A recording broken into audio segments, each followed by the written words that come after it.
This summer, Trinidad's water shortage sparked bans on lawn watering during the day and washing down paved surfaces. At the October 12th City Council meeting, some water customers said Luffenholtz Creek can no longer satisfy city water demand. And we need to have a plan for when we, over 2 or 3 or 4 seasons, we get less water than the trend lines of history predict. The climatological reports, as noted in the California Climate Assessment of 2018, said the following: there will be greater variability of rainfall patterns in California in the future. It is reasonably likely, scarily likely, that our creek will go dry. To keep water flowing, some city residents proposed partnering with the Trinidad Rancheria to build a pipeline. It would pump Mad River water from McKinleyville across Little River to Trinidad.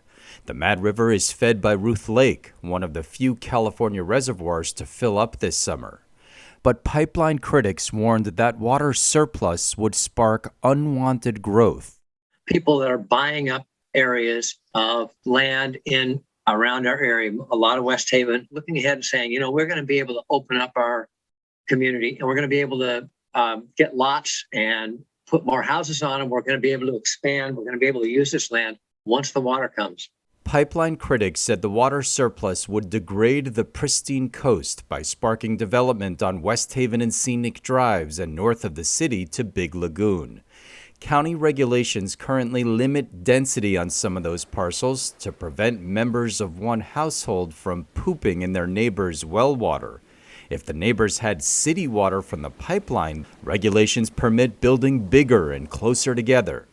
But pipeline proponents argued concerns about growth and overcrowding originate from homeowners outside the city. The city council represents Trinidad's residents, businesses, and the school, not West Haven, Arcata, and the surrounding Humboldt County. Water is fundamental to human survival. Trinidad residents need and deserve city leaders who are committed to water security. We've been paying sales tax to the city, even though we're not residents of the city. Guess what? It's West Haven that's going to feel the impacts. So you know what you can do with your arrogant attitude. The city council voted 3-2 to follow the advice of a West Haven resident and reject partnering with the Rancheria to build the pipeline. Instead, the city will use groundwater recharge to fortify its water supply. And I've identified probably 30 to 40 or more potential sites to do that. These are small systems that collect water, they're clay-lined, and they slowly leak out through the summer to add to the base flow. Collect the rainwater to make it through the dry periods, fix the leaking pipes. Separately, the Trinidad Rancheria is expected to soon agree with the Humboldt Bay Municipal Water District to build the pipeline on its own. Pending other agency approval, the pipeline will supply water for the tribe's planned 5-story, 100-room hotel. The tribe is prohibited from selling water to developers outside Rancheria boundaries.